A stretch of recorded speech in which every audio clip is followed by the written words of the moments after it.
crazy part was for me, it was just like another Thursday. I didn't even catch it at first. I didn't either. I was just chilling with it. I was like, I like the music. Yeah. That's that music from that other podcast. What's up, everybody? Welcome to the Cigar City Sports Podcast. I'm your host, Jack Austin. With me, as always, Mr. Nello. How you doing, buddy? I called it. I said I wanted the Bucks. We're going to fucking win this weekend. Okay. All right, we'll get there. Good old high hope Nello. That's it, buddy. A lot of things to talk about this week. A lot of things to get over with. Let's rip this Band-Aid off, baby. The University of Alabama did not get it done. Congratulations to Georgia winning a national title after 40 years. Well-deserved. Big kudos to Stetson Bennett, who had a hell of a game, to Kirby Smart, who has been building that team up like crazy. And these are not my words. These are Kirk Herbstreit's. It's Bama V2. He is trying to do the exact same thing, keeping up the intensity. They put their foot on our throats. A lot of things happened, but they definitely deserve that win. Congratulations, University of Georgia. I haven't been in the chat. Has Brett been just going nuts? He was super classy. He posted one Georgia championship, which, hey, I thought it was going to be, I was ready for it. Yeah. But there was somebody else in the get COVID chat. and die or somebody else said, all you Georgia haters eat a dick, get COVID and die, which seemed, GA haters eat a dick and catch COVID for all the hate you've given. When did we give hate to Georgia? Well, hey, if I'm not mistaken, I'm the only one here at this table who picked him to win that game. You did. So, you picked Georgia to win. I don't think it was hate. I legitimately did think Stetson Bennett was going to show up against a defense that good. Like, what do you want from me? Yeah, exactly. The whole world was surprised what Stetson Bennett did yesterday. And to be quite honest, he really didn't do too much. He really didn't. I don't know about that. He made like maybe 3 or 4 plays. You're incorrect, both of you. No, we're not. Watch that fucking I game? did watch that fucking game, and that third quarter, we're coming back from the touchdown. All right, so stop talking over everybody. Shut the fuck up. So what happened was... Oh, the Bama guy's mad. Shut the fuck up. Georgia's defense played outside their fucking mind. That is what happened. Jacoby Dean was on fire. Georgia's defense, that D tackle, number 99, was able to get pressure. They were able to get to Bryce early and often. Well, they made Bama one-dimensional. Their defense was lights out. No. You're wrong there, too. They didn't make us one-dimensional because that whole third quarter was Brian Robinson running the football.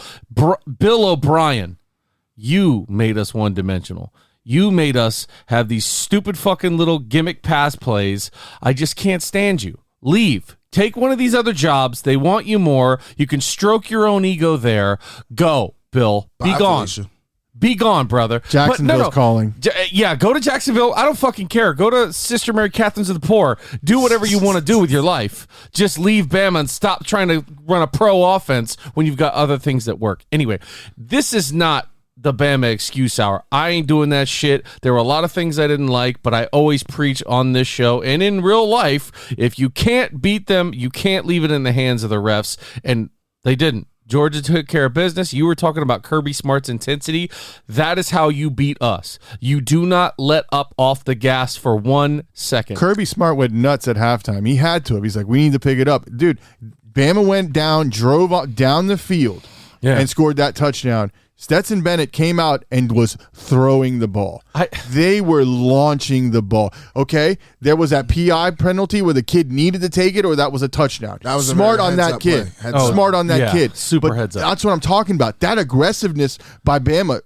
By Georgia. How many teams do that against Bama? Not many. A lot of people take shots on them. Yeah. Not like that. Especially when not you know constant back to back to back to back to back to back. Especially when you know that kid was a fresh starter. He never started the game before. Not to mention that was a free play. So every time in the NFL or the pros or even in high school, you're launching the ball. When you get a free play, run your ass to the end zone and hope for the best. That was the best throw he made all season. Yeah, and I actually was thinking that same thing. That touchdown was amazing. Part of me, I was like, why aren't they giving him like why are they not hard count snapping these guys? Because you could obviously see that Will Anderson was like, he was in your snap count. That dude was like damn near there every single time. So if that was me, I would have slowed it down, mess with him, try to get him off sides, take free shots down the field. I actually think Georgia did a good job of not neutralizing Will Anderson, but containing his disruption. No, because the other guy on the other side, the other 15 or whatever the guy's Number name. 15 plays on a snap count though. He doesn't. He was a lot more disruptive than Anderson, but not because Anderson wasn't there, just because I double teaming, tight ends chipping him and stuff. From like when that. I was watching that game, I thought everybody in the front wore number 31. Yeah, because he was the only motherfucker I seen. I mean, 15 did have a hell of a game. I think he had is 2 a sacks. young up and coming player. This is the thing. Both of these teams, they were 1-2. So everybody that has this discussion of these people deserve to be there, no, these were the best 2 teams in college football. College football, absolutely. But you're right. They were 1-3, but they were the best 2 teams in college football, and that's what we got. So hell of a game. Good job for Georgia. I hope they're able to keep that level of intensity up. And with Kirby Smart there, I don't doubt that they'll be able to do that. Yeah, and that's literally the only reason I picked Georgia, because I was like, after watching them play Michigan and the way they came out playing Michigan, I'm like, if they play Alabama like this, they will beat Alabama hands down. And that defense showed up the same way. A lot of my friends and family, I mean, even I on the podcast, we were not certain of this game. This was not a game where we walked in and said, they're ours. Yeah. This was a tough one, and Georgia has really done a great job building that program. I may not be a big fan of Georgia, but I can recognize that they're great. I mean, they're a great program. They're a historic program. It took 40 years to get there. It did, and it took 4 beatings in championship scenarios against Alabama, but it doesn't matter. What matters is that 2021 national championship trophy will be sitting in their case. So that's all that matters. Congrats to Georgia. And then, I mean... Are we going to give Stetson Bennett credit now? Come on. I'm not discrediting him. Is he a flash in the pan, or is he the real deal? He's a walk-on. We're not going to see him playing on Sunday. You don't think so? I guarantee will he get a shot? I guarantee it. Not even a shot? I'm going to say, honestly, when he showed up, when he looked like against Bama, he did not look great. A lot of quarterbacks don't look great against Bama. But, I mean, he literally 3 throws in that entire game. 3, maybe 4 throws that he made. Tebow didn't look great against Bama. He got drafted, right? But so I'm not saying he won't get drafted. Who's the guy? Who's his predecessor last year? The quarterback of Georgia last year. JT Daniels was brought in to start this year. I know that. Right. Then but he didn't. Who was the quarterback last year that had been there for him for 4 years and couldn't get it done? He is a head and shoulders better passer than Stetson Bennett, but. Why is his name not coming to me right now? Right? I can see his face, but I can't think of it. Either way, he is a better passer and is not going to get... He's had a couple downs on Sunday. It's JT Daniels. No, he's a pro now. The guy who played for Georgia last year. Somebody get it to us. Anyway, Stetson, I don't think has the intangibles. I don't think he has the measurables to be a pro quarterback. I'm happy to eat my own words and be wrong, but he's just not built like that. He had a hell of a game, and everybody's going to say Stetson Bennett. Are we forgetting that Georgia recruits like crazy and have so much talent around that kid? I mean, at some point, it's a throw it up game. Right, I honestly thought James Cook was going to have a lot bigger impact in that game than he did. Yeah, but he definitely broke it open with that 67-yarder. But I mean, he did. That was huge. Yeah. That was a big turning point for Georgia. That was a big momentum builder for them, and that was a big gainer for them. And one of the other things I wanted to say was I know a lot of from different sides people feel like there weren't calls made. I like the way they let them play. Yeah, but you don't let one side play and the other one just keep getting thrown flags. It was a little bit one-sided. To me, it wasn't the case. When the first touchdown when Bama scored, the guy clearly pushed off. And that big play where Georgia caught that touchdown, the one that I said was the best throw, that guy pushed off too. Yeah, he pushed off a little bit too. But what I'm talking about was in the trenches. There were so many calls where I saw arms hooked around necks and shoulder pads, and that's an insta call. And I'm not seeing it. So I agree with the sentiment of let them play. But if you're going to let them play, you got to let them fucking play. Yeah. I mean, it seemed to be I wasn't really paying too much attention for those calls. I was looking for more so the handsy stuff outside, like on wide receivers. Yeah. To me, that felt pretty equal. But, yeah. I felt like there was a lot missed, but I can't make anything an excuse. We just lost, period. Like, they played a better game. They win. I mean, I would have liked to have seen a lot of different things. I would like to have seen John Mechie and Jameson Williams. If those two are playing and starting, that's a different game. I'm not even going to say that we're going to guaranteed win, but it's a much different game. Let's say Mechie's still out with Jameson Williams. Yes, it's a different game. Your receiver was lacking, but you can't deny Bryce Young just didn't look right. Whether he was doing too much, whether he was trying to feather too much pressure, he just didn't look as good as he's looked all year. He didn't have his. You're absolutely right. He didn't have his normal targets. He was trying to win against a very good Georgia team that was pressuring him constantly, and that is the first game we've ever seen him visually upset. Yeah, I was gonna say one of the other things. He did miss a few throws, right? I think the play calling was pretty bad there too. I'm not even gonna lie. It was just bad. I'm sitting there wondering, like, well, really, that's what you do? Well, fuck, if Bill O'Brien was any good, he'd still be at Penn State. He'd still be at Houston, coaching the Texans. Everything was a wide receiver screen or trying to hit it 30 yards down the field, and I'm like, Bill, you're playing a team that has such incredible pressure from their linebackers and their linemen. So good. Why aren't you hitting quick slants? Why aren't you hitting the screen pass? Why aren't you, running a couple of draws here and there to try to mitigate that pressure you're getting?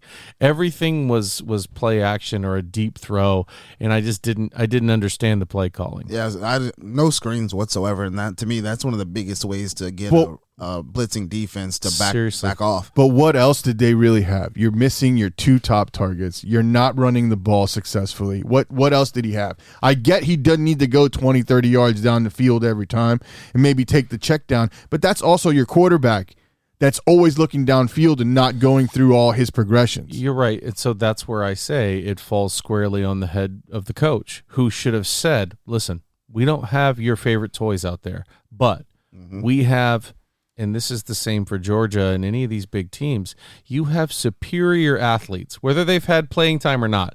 Get the ball in their hands and let them do the rest. Exactly. And it's funny because Bama started to do more damage when they were kind of short passing it. Like your one boy who exactly broke a tackle and Sloan, took off. And or then Slay Bolden. It's like you could just do that and make them work. Just like because they're blitzing, that whole middle of the field is open. Yep. And he kept throwing to edges, and deep. And I'm like, why are they not killing them over the middle right now? He just kept trying to make highlight reels throws, in my opinion. The only time if he would have had more time was that when they were down there and you saw him get pressured and he went out to the right and he missed him by literally like a couple inches on, I think it was, they were going down there. Third down and like 8. And he missed him literally if he just had, the timing was off because that Georgia defense is that fucking good. Yeah. But do you think that, like, Nick Saban is a hell of a coach? He's the best coach in college history. Agreed. Yeah. But at what point does Nick Saban, like, Bill, get your shit together? Like, what happened? Like, usually Nick Saban does that. I just feel like Saban let Bill O'Brien do too much all year. Like, it was like, gave him, like, a clean slate. He does like to do that. He does like to give them a general, this is what I want to do, and you execute it. But you got to remember, going into the half, Bama was up. I was just going to say, it wasn't like this is a blowout game. So Saban was thinking to himself, our game plan is not failing right now. We can keep going forward. And then you have that splash play, the pick six, huge. And then they march down there, and we have a couple of costly penalties, and they capitalized as any team should. And then by the time they go up 2 touchdowns, there's 5 minutes left in the game. That was over. Once Brock got that touchdown, when Brockmeyer got that touchdown, they were already up 19-18, and that was when we called it quits. That was the killer. Yeah, because you guys had contained that tight end for most of the game. Yeah, but, I mean, they went down and they scored again. It was only, a 7-point game, 8-point game? Yeah, it was an 8-point game. We had the ball. We were driving. That and again, pick six killed you. Bryce was trying to throw that ball all the way down the field, trying to do the whole Tua and Devontae Smith. And I'm like, this is not that team. You don't have the talent on the outside because you guys got injured, of course. We have the talent on that team. It's just those guys. The first game you're stepping in is the national championship against arguably the best team that's not you. Mm-hmm. That's a big ask. Yeah. Not to mention he had so much pressure on him. When Tua was making those throws, he had time. Yeah. A lot of those Georgia offensive linemen and defensive linemen are going to get drafted in the first round this year. For sure, as they should. Oh, yeah. I mean, but the same's going to happen with Bama. But here's the difference. A lot of those guys are going to be going. Nakobe Dean, he's gone. He'll look great in green, baby. He would look great in whatever jersey drafts him. As a matter of fact, I think he would look really good in Tennessee. And honestly, I was going to say that might be but we'll get him there guys first that, because we have higher draft. I don't disagree. Could be but the case. But no, I know with this a maybe case. he'll trade it away. You never know. Hey, I'll tell you what. I'll give them. You know what? Honestly speaking, We'll give you Julio. I'll give up 15 and 16 for Evan Neal right now. Let me finish. Anybody should be willing to do that deal. Anybody should be. If you're willing to trade for your franchise, trade whatever you got. For Evan Neal, absolutely. 100%. But Jacksonville's, they're going to lock that up. You really think so? They've need got so much Trevor help. Lawrence and Travis Etienne. He is the logical pick, and he is going to be a franchise changer for Jacksonville. So one more thing. Let me finish what I was going to say. Go ahead. I'm here. sorry. I forgot.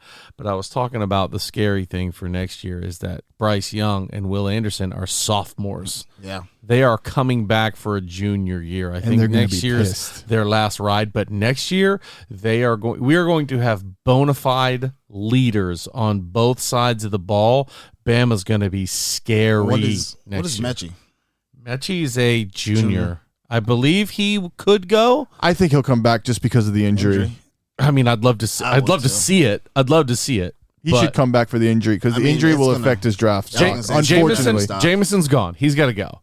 He's too talented. I don't see him coming back. If he does, holy shit, nobody had better touch Alabama next year. dude, I was reading that there's 7 players from Alabama have hit the transfer portal after that. That's not surprising. And That's 2 from Georgia. That's really, really not surprising to me. I mean, there's just so much depth. That happens all the time already. Yeah, it's but just were they now that starters? it's 1 year. Yeah, were they starters? No, the second string guys. Exactly. Yeah. It's because they see underclassmen who are beating them in practice. And they're not going to make it. And they're not going to make it.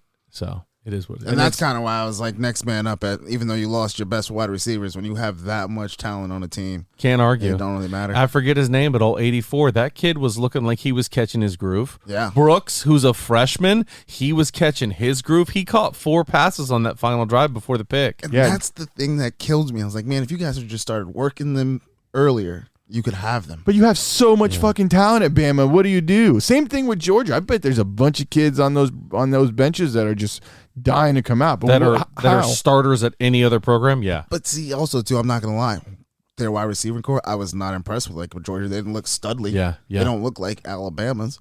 You know what I mean? Or not even just say that. They don't look like top tier wide receivers. Like it's going to be really hard defense, to see. 110% won that football game. It's going to be hard to see shut down corners in any league right now. Fast forwarding into next year's college football season. Sure. Georgia's DC coordinator goes to Oregon, left as soon as the game was over, celebrated, and headed to Oregon to start his new job. Yep. So these staffs are going to be different. And they start the season next year, Georgia playing Oregon. Isn't that crazy? Is that crazy? Yeah. Oh, man, I didn't know that. That's a good one. That's going to be a good one. It's going to be a good So he's matchup going to Georgia. Georgia's going to fucking dominate. Do you keep both your OC and DC? I don't really care about wanna the keep his DC OC. or the OC, but the OC can go. This is something that happens every year. Now it's kind of common stance in college football that you lose your coordinators every year. I mean, I'll be willing to think that if we looked at the last 10 years at Bama, you've got at least 6 different coordinators on both sides, at least. I mean, we had Kirby Smart. He left to go to Georgia. We had Lane Kiffin. We had Steve Sarkisian. We've had all kinds of people coming in to be offensive coordinators. Now we got Bill O'Brien. There's 4 right there, and I know it goes beyond Lane. We had Brian Daboll, who's now coaching on Sundays. It's just Who's been rumored to get a head coaching job. He's been getting interviews, too. I don't think he's the guy, but that's okay. But, yeah, it's going to reload, and it's going to be fine. If we don't have Nick Saban, it's not fine. You know what I mean? Because when these people show up, they get the talking to of, here's what you're going to do. Here's what I want you to coach. Period. Now, I'm a Big Ten guy, always have been, always will be. To me, the national championship last night was a little bit lacking, but that's just because I guess I'm a hater. I don't know. I think defenses. I think No, that wasn't it. That wasn't it. It is. Sports fans are conditioned to high-scoring games now. I like defense. Then you should have loved that game. Bama just didn't look good last night, man. They just didn't. I don't care what anybody says. I think our defense looked pretty damn good. How they look against Cincinnati? They looked against 10 great. teams before them. They looked great against Cincinnati, a team that, respectfully, I think should have been there, even though they got blown out. You guys say they shouldn't have been. They should have beat Cincinnati.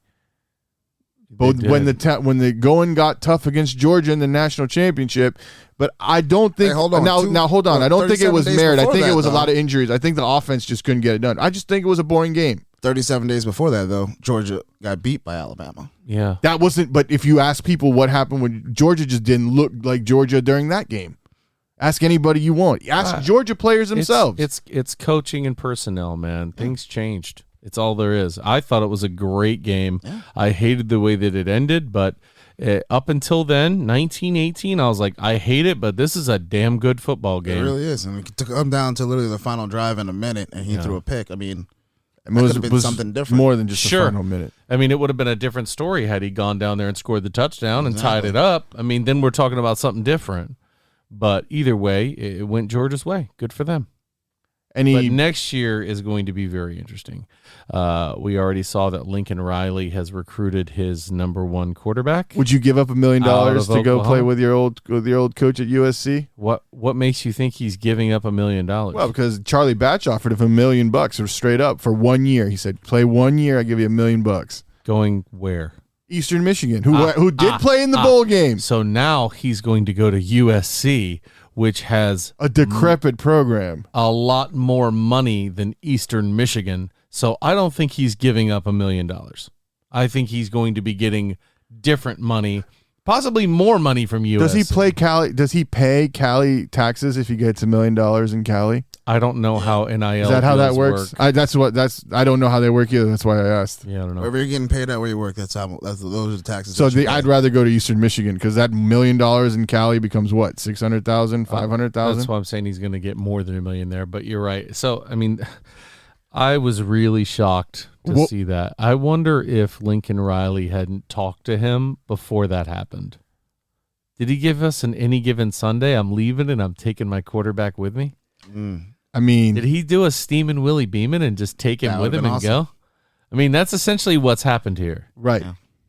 So I'm interested to see how that's going to play out. It's a mass exodus in Oklahoma. Next year in the playoffs, when it comes time for the selection committee, USC's still going to fucking suck and not be there. True.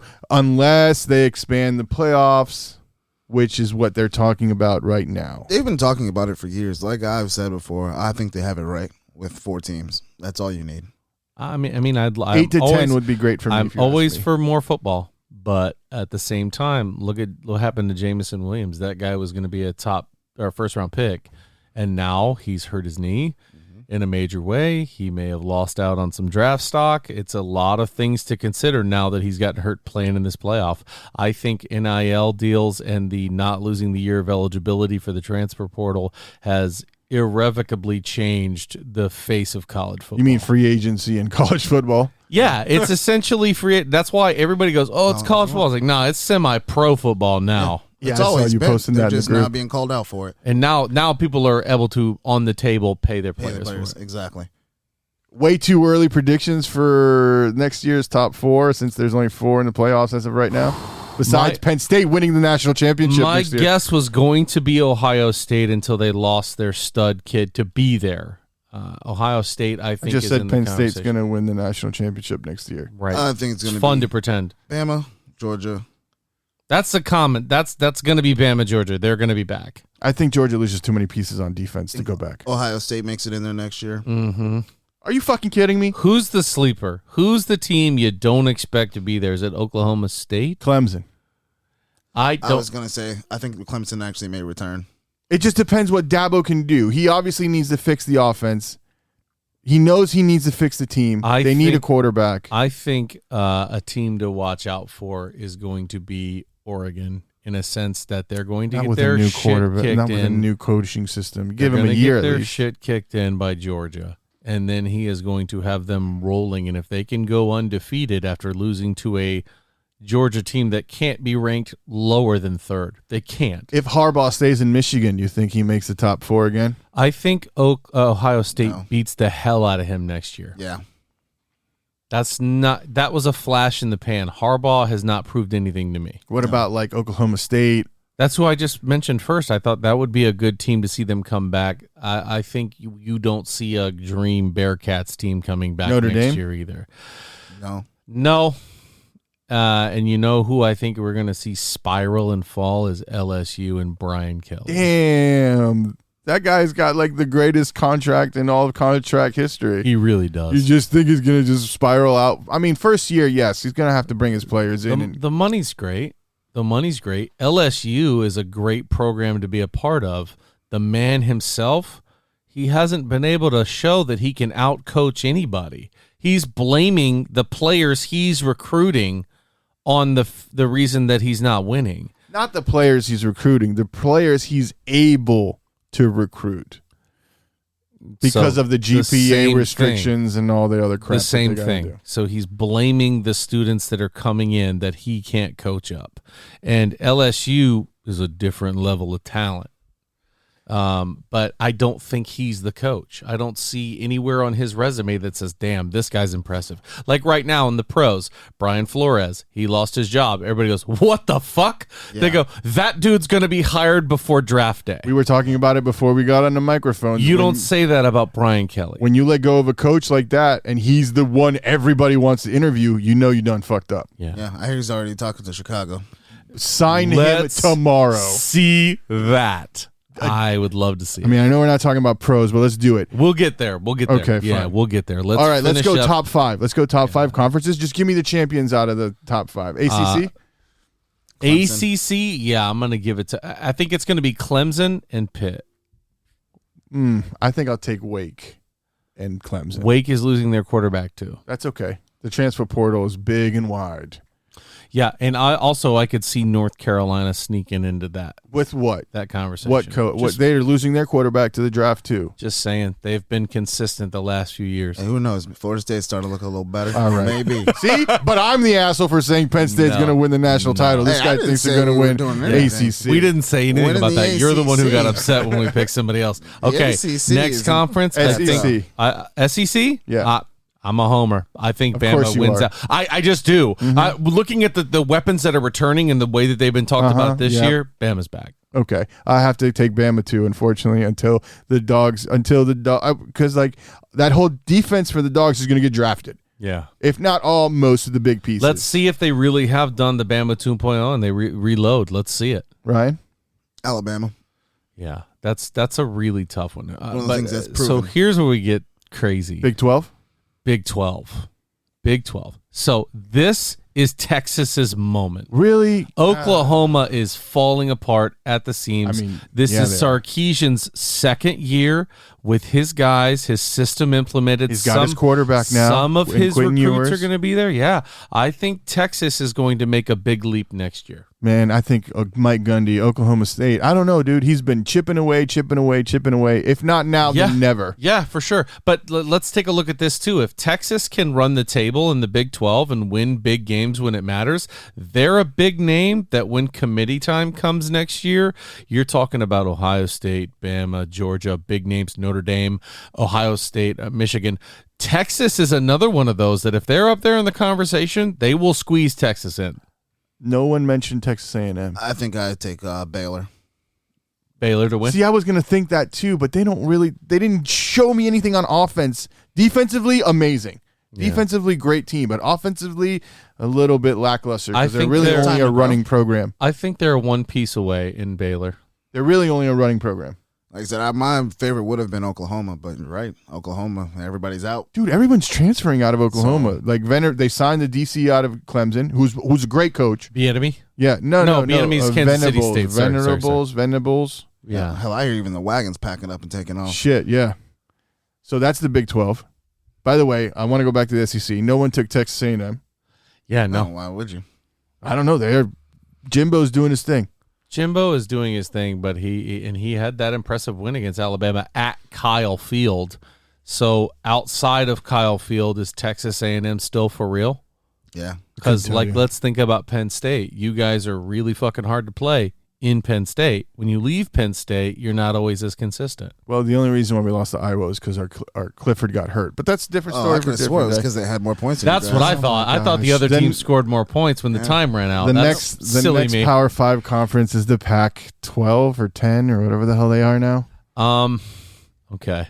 I talked about Oregon making it back to the playoffs, possibly being that fourth team, and I'm changing my pick right now.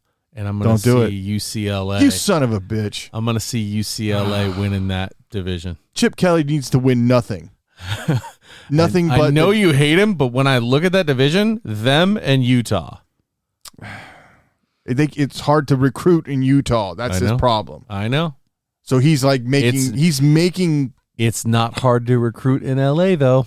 I still think that Arizona State could make noise in the Pac-12. All right, so let's. Reggie Bush is done doing Wendy's commercials. He's coming back to get his stuff back. He's still got some coming back.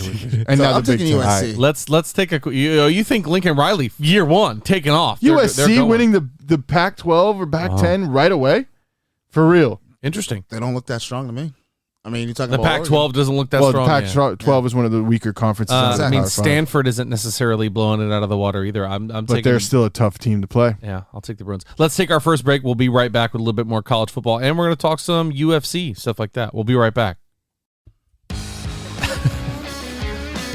And we're back. So we got our Power 5 stuff out of the way. It's such a somber podcast. These Alabama guys are just defeated. I don't think we sound defeated. And can we? And one of them's not here. Clay was he's sick, so he's not here. He's taking his medicine. Clay is sick. So don't want you guys out there. Oh, he's not here because of the blase. Nah, Clay would have showed up and taken his medicine. He actually has a almost go to the hospital fever. So yeah, it's pretty bad. Hopefully he gets better. Yeah, I'm also glad he's not here because he would have fucking punched me in the face because I booked that game. So as soon as you did, I was like, "That's bad luck." He's got the bookie bad curse. Luck. Yep. Oh boy. And that's why the Eagles-Bucks game will not get a book it this week. Why? Why don't you book the Bucks to win? Then you're good. Because if they fucking win, I'm gonna fucking hate myself. Fair. That's true. You really should book that game. Absolutely not. You really There's no should. fucking way. All right. I can tell you now that the Bucks are gonna win. Let's go to the Big Ten champion. Way too early Big Ten champion. Penn State, right out of the gate. Don't even ask me any more questions. Okay. I think it is. You mean going Ohio to State? Be. I said Penn State. Oh no, it's Ohio State. It's a weird way of saying Ohio State. Absolutely not. It's going to be Ohio State, and I think the team. It is not. You'll like this though. The team they are facing to go into the Big Ten championship is going to be Wisconsin. Yeah, the Badgers. Aren't you happy? No. Why the fuck would I be happy about this? I think Wisconsin stumbled out of the gate so hard this year. We beat them. Were not able to recover. They just weren't. I think they had. I had very high expectations for Wisconsin, but I see the whole country either Wisconsin. Yeah, right. I see Wisconsin being able to come back, and I see Sparty being relevant as they always are. Yeah. Now let's take the homer pick outside. I took Penn State, but I like Sparty. Yeah. I really do. They got to replace that running back, which is going to be very difficult. But they have a quarterback wide receiver combo, which is very good. Let's talk about Penn State a little bit. Let's talk about them. What's the state of Penn State right now? Do you guys have a solid quarterback finally? Clifford's coming back. Okay. We're losing Dotson, so we need to replace him. He's the big wideout, right? He's the fast wideout who catches everything. He is projected to go first or second round, right? First round. Yeah. He's a first round talent. We're missing that safety's gone. A few other defensive players gone. We need a running game. Talking about number 5? Yeah. I ain't gonna lie. I let him play on my team on Sundays. Kid's a stud. Yeah. Kid's a stud receiver. We need a running game, though. Penn State needs a running game. We need to get a running back. And we need to play that big physical football of tight ends, and we just didn't have that this year either. Sure. There's this running back named Saquon Barkley. You ever heard of him? Yeah, what's he doing? And the poor guy who got drafted by the Giants. I mean, poor guy is right. He was also the biggest fantasy bust this year. I gotta tell you what, if I'm sitting at number 1, there's no fucking chance I'm taking Saquon Barkley. Nope. Even if I'm in the top 5, I'm not taking him.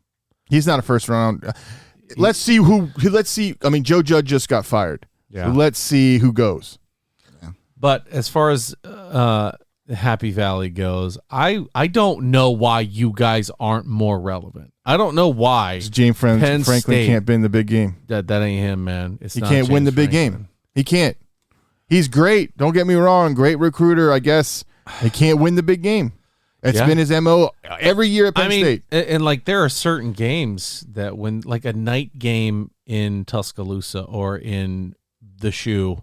The whiteout game is a fucking formidable game. It is, but it's not a guarantee like some of those other schools. You know what I mean? Like some of those schools, when you get into those scenarios, whiteout game is pretty book it type. Not doubting that. Not doubting that. I'm just saying you guys' ability to win in those scenarios is not as good as your crowd. Your crowd adds so much to the whiteout game, but Penn State doesn't strike fear. Doesn't strike fear like when you're going to the Shoe, when you're going to Bama, when you're going to the swamp. Exactly. To the swamp. Yeah, exactly. By the way, the swamp. Come on, swamp, man. bro. The swamp. The swamp. Speaking of that, what is it with Billy Napier or whatever the hell his name is? What do you guys think about that outlook? Apparently, he's been recruiting his ass off and gotten some really talented kids to come to Florida already. Here's my take on Florida. Very, very technical. Fuck them boys. I think Napier is going to make a big splash year one. I don't think he gets them to, say, the SEC championship game. Well, that would be asking a lot. It is. It's asking a lot because there's a lot of really, really great programs to go through for a first-year coach. But I want to see Napier's influence on the team. I want to see how they look in spring. I want to see the mentality of the Gators coming in to start the season. If they've got that killer instinct, Dan Mullen is clearly not that guy. He doesn't have that energy. He didn't have those boys ready to fight week in and week out. Do you see any Florida college program breaking out the ranks and getting on the horse and trying to make relevancy? No. Any of the Florida teams, I see. Here's what I see. I see of all the Florida teams, Florida going the furthest. Absolutely. I mean, I could fairly agree with that, but after last year, A&M had the best record this year in Florida. I see Miami looking like Florida A&M had the best record out of the FAMU Rattlers. Out of every school in Florida, they had the best record. I don't tell me what I'm about to schedule ask. and all that bullshit. I'm just saying. I mean, are you sure? Because the Dunedin Falcons had a pretty good record this year too. No kidding. Hey, jeez. I'm just saying. FAU, Florida A&M. If FAMU plays any of those other notable Florida schools, they get their ass whooped. Anyway, the team that I'm going to liken to a firework is Miami, in the sense that there's one that goes off. You're like, oh, shit, there it goes. And then it sputters off, and you have no idea where it fell. That's what Miami is going to do. I like UCF. Of course you do. I think that if there's a Florida team that's ready to take a step forward right now that isn't kind of rebuilding, it would be UCF. What is your logic in saying that? Coaching. Okay. I like their coach. I like what they did at the bowl game. They looked really good. They beat Florida. A team that didn't play anybody, so they've what? There's that. Okay. If there's anybody who didn't play, if there's Florida's somebody that didn't play anybody, it's FSU. This was I mean, they're 5-5. The ACC is one of the weakest. Overall. It is. It's one of the weakest conferences right now. Hey, and you guys still couldn't beat Jacksonville State. Get out of here. Last 10 years, how many championships does the Big Ten have? Or my bad, Penn State have whatsoever? Oh, so you're just holding on to that Jameis Winston fucking championship. I would. He's got it. The championship is in Tallahassee. Let me know where Jacksonville State is next time, okay? They're more relevant right now than Penn State in terms of recent champions. Who's more relevant? FSU, okay. Florida State. All right. Stop drinking. Let's put the beers down, even though we don't have any. Last BCS champions. Yeah. That'd be us. They are. Let me just ask a question off this irrelevant bullshit. College playoffs. You guys are all crazy. I thought I was ripped, but you guys are nuts. Listen. Hold on. How many college playoffs has Penn State even been in? Well, how many college playoffs has fucking Florida State been in? One. Yeah. Was that a college playoff at that point? Yeah. Are you sure? The year after they won the championship. Yep, we lost to Oregon. They lost. Bullshit. Shut up. But it's still true. It's fucking ACC. You play Florida State in the Big Ten wouldn't fucking even be. Rutgers would be better than that. Let me tell Greg you Schiano would be dancing all over your goddamn corpses. First of all, I'm going to disagree because they almost beat Notre Dame, and you wouldn't say that about them because they have pantsed Big Ten opponents before.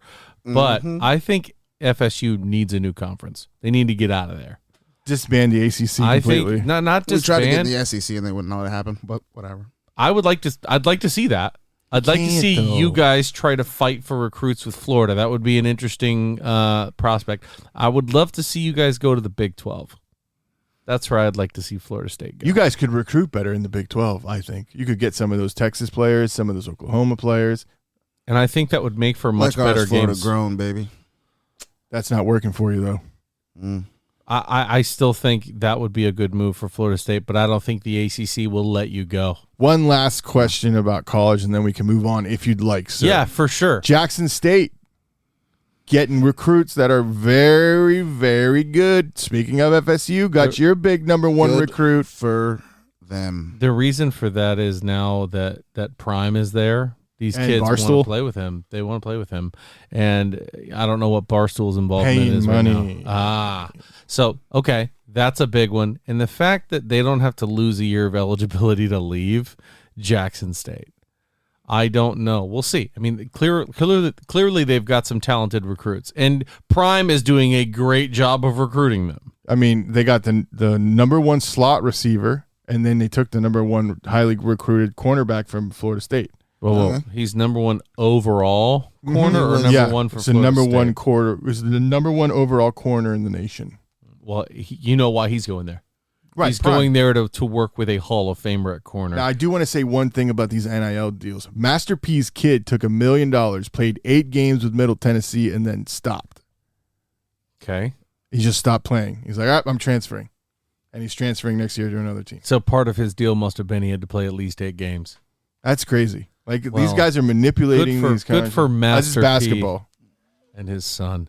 I want to talk a little UFC, though. Oh, yeah, you do. Yeah. Come on, Papa. I'm ready to talk some UFC. Let's hear this because bullshit this about big Cyril fight, Gane and how he's going to beat Ngannu and your That's going to dreams. be another one. But another one that you want to talk about, just sticking on the combat sports, is Tyson Fury getting this mandatory fight against, what is it, White? Dylan White or whatever. Dylan White, and you're upset about that? Yeah, because first of all, who the fuck's Dylan White? He's Second of all, he's the number one contender in the heavyweight division. Okay, let me gotta start reiterate. somewhere. Dylan White kicked my ass with his hands tied behind his back and is blindfolded. Don't get me Yeah, wrong. Sure. But he shouldn't be fighting Tyson Fury. Why? He's the number one contender. Usyk should be fighting Tyson Fury. This unification bout should be happening. This is the fight we want to see. I don't disagree. You know? So the It's problem like Crawford there is, Spence. That's the other fight everybody wants to see. Stop with this crap, IBF, WBA, IBC, all this crap. Throw this shit aside. Get these promoters to just come together and make the best fights, because that's why boxing is dying. I think you're absolutely wrong. I think boxing is in a great spot right now with a lot of really prime time fighters with big draws to their names. And one of the people you don't want to know is helping boxing right now is Jake fucking Paul. That guy has The put guy who's so on roids many, and not even doing sanctioned fighting? and put so many eyes on the sport of boxing. It's entertainment. It's not Period. boxing. Are they wearing gloves? Yep. Is there a ref in the ring? They're not Yes, state commissioned. Are people getting knocked out? Yeah, I believe Yeah, they Tyrone are. Woodley's getting knocked out for $1 million. People are taking dives. Fuck off, both Thank of you. Thank fucking you. But what I'm saying is, whether you like it or not, or No. you consider it a sport or not, he has drawn so many eyes to the sport of boxing. Right now, we've got Spence and Crawford, like you're talking They need about. to fight. We've got Lomachenko. We've got Tyson Fury. Deontay Wilder's looking to get a fight again. There are a lot of really talented fighters. Not to fucking mention Canelo. Canelo Alvarez is one of the best pound-for-pound boxers, if not the best right now. So, yeah, I think boxing is in a great spot. But why do we need to see Dylan White fight Tyson Fury? Because he's the fucking number one contender. Why are we not unifying the belts and then let Dylan White come up get his ass kicked? Because the people who own those belts not Tyson Fury, the association whom titles him the champion. All that bullshit. They play the politics of who is the number one contender. In order for you to fight, they say, okay, you have our belt. Here's our number one contender. You have to fight this person next or you lose our belt. They don't give a fuck who we want to see because the guy that we want to see has nothing to do with them because he's a champion with another belt. Do you think Usyk and Fury would be a good fight? Let's just say it happened. I have a hard time seeing Usyk lose or win that fight. And I'm probably butchering his name. I think Usyk would get killed by Tyson because he's just so much bigger. So much bigger, and Fury can box. Not that Anthony Joshua can't box, but Anthony Joshua has looked lackluster a couple times in his career. First of all, Anthony Ruiz, losing to him. That's what I was going to say. Wilder Ruiz is the one being thrown around. I would love to see that. That would be great because those are two guys just going to stand in front of each other and swing. It's not going to swing for long. Wilder put that boy to sleep. Probably. Unless he shows up like he did against Joshua. In terms of Usyk and Fury and Usyk are both better fighters than Anthony Joshua. They both have better technique. Oh, agreed. They both have better skill sets. Hands down. The challenge there is that when Fury starts hitting Usyk repeatedly, he better be tougher than a $2 steak and be able to take those punches. Otherwise, Fury's going to wear him down faster than he would wear Deontay Wilder down. See, it's funny because I don't really care too much for heavyweight fights anymore. When I'm watching boxing, I like to watch like lightweights. Yeah. And didn't you say Keith Thurman's fighting soon? Keith Thurman is fighting. One time. He actually said he wants to fight. Let's go. He wants to fight 3 times this year. Good for him. Let's get it, boy. Yeah, man. He took care of his body. He got his family right. It's time to get back in the ring, and hopefully he does it right? Local boy. I will be watching every single one of his fights. Hey, Keith Thurman, I know you listen all the time. If you want to come on and come talk to us, you know where we are. No, that's he's probably going to be in camp all the time. He's probably going to be his ass in bed by 8 o'clock. We'll go to him. We'll go to him. He is in camp right We now. can go to him. Oh shit. We can go to him if necessary. It doesn't matter. But Just anyway, saying, maybe. I want to see his fight, see him get back in the ring. After Pacquiao, he needs to get back in there and reestablish himself. And Pacquiao ain't no slouch. I'm not saying that. Not by any means.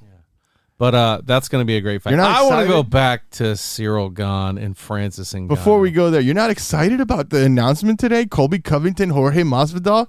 I'm so hyped. Those boys have been talking shit for years. No.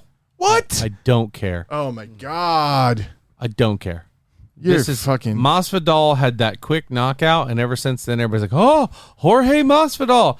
There's no title on the line. These two are guys who just don't like each other. Sure, it'll be a good fight. Am I like, I've got to watch that? No.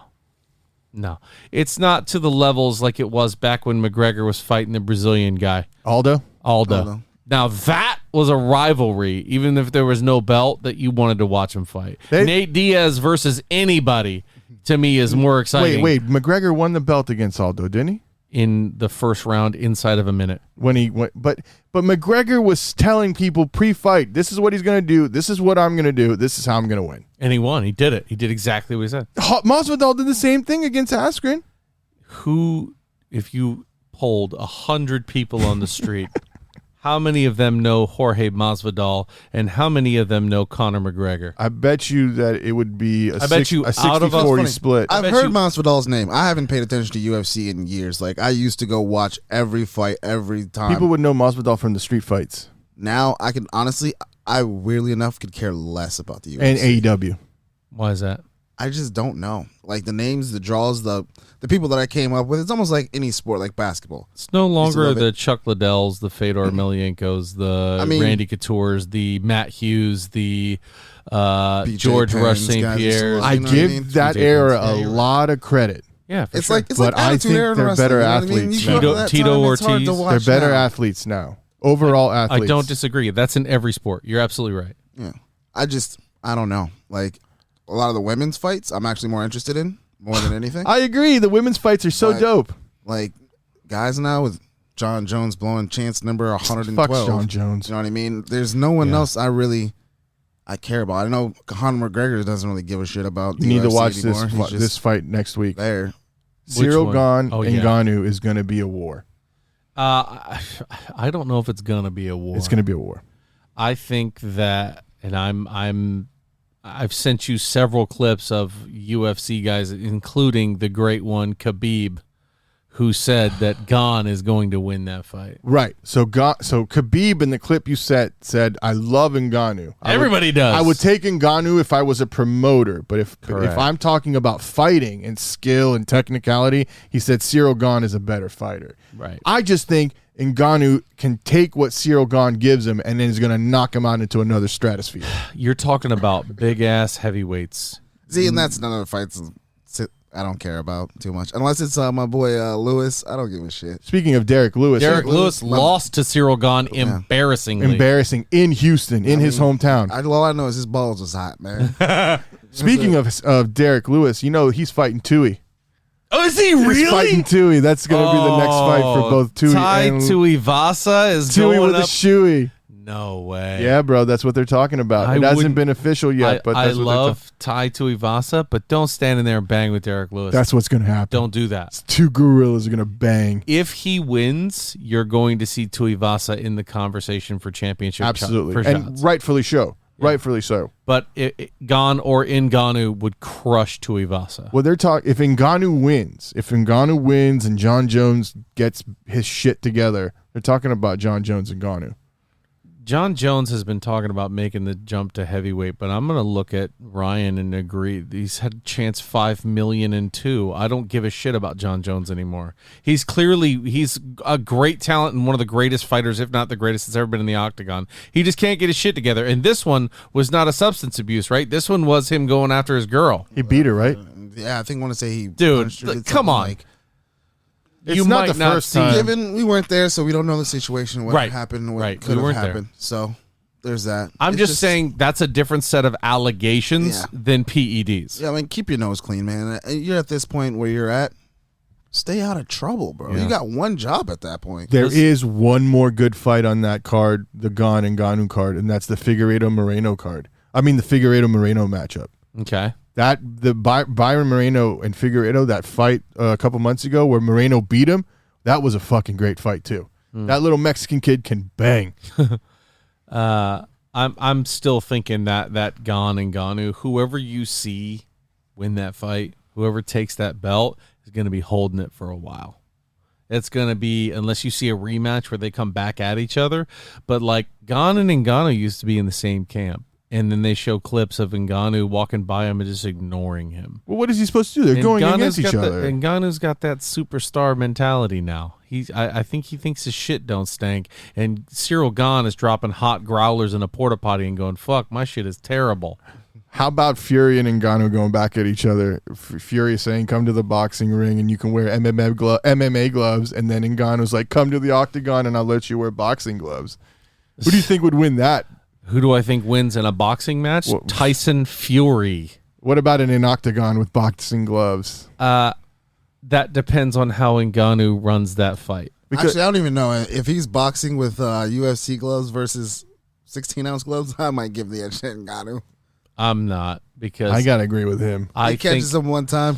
It's different. But you know the difference between boxing with boxing gloves and boxing with UFC gloves. So imagine how much faster and how much more dangerous Tyson Fury is going to be having to get those UFC gloves on. Now, the big difference is if Fury goes down, that fight's over. Yeah. It's over. If kicks start to happen, the fight is over. Well, and Ngannou is a much better all-around fighter than Tyson Fury is. In terms of all-around fighting, Ngannou's clearly the better talent. But in terms of boxing, that's like, you're going into boxing and you want to take on Mayweather.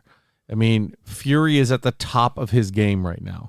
And I don't think Ngannou would, A, have the stamina for 12 rounds of boxing. No. B, yeah, that's a lot. B, I think getting hit by another man that size, it's gonna be different for anybody. Is an octagon smaller or bigger than a boxing ring? I don't know.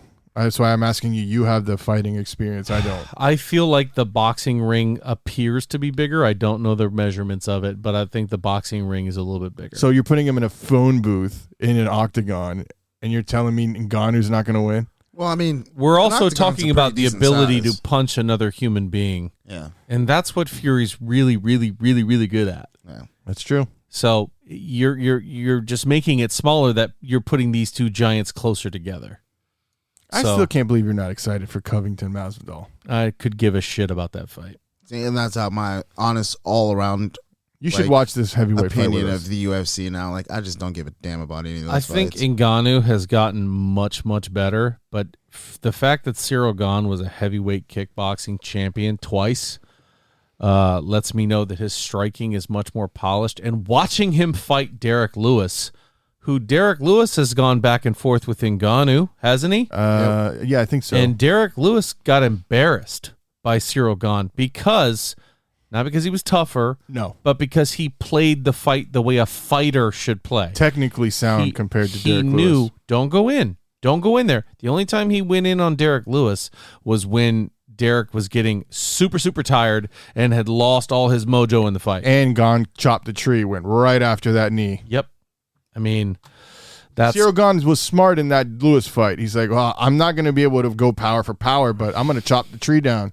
Perfect. I love it. And that's why I put Ciryl Gane above Francis Ngannou. Well, it's too bad you and Khabib are both going to be wrong. Well, I'm not trying to... This is the thing. I'm not discrediting Ngannou's ability to punch a hole in a solid structure. I mean, that dude is a bad motherfucker. Probably dent my skull. You are dismissing the levels of fighter that are there, and I think Gane has more levels than Ngannou does. Shall we move to the Lightning? Dude, COVID has been hurting the NHL. There's been a lot of people that have been going out, and we did, however, just get Nikita Kucherov back. They are looking okay.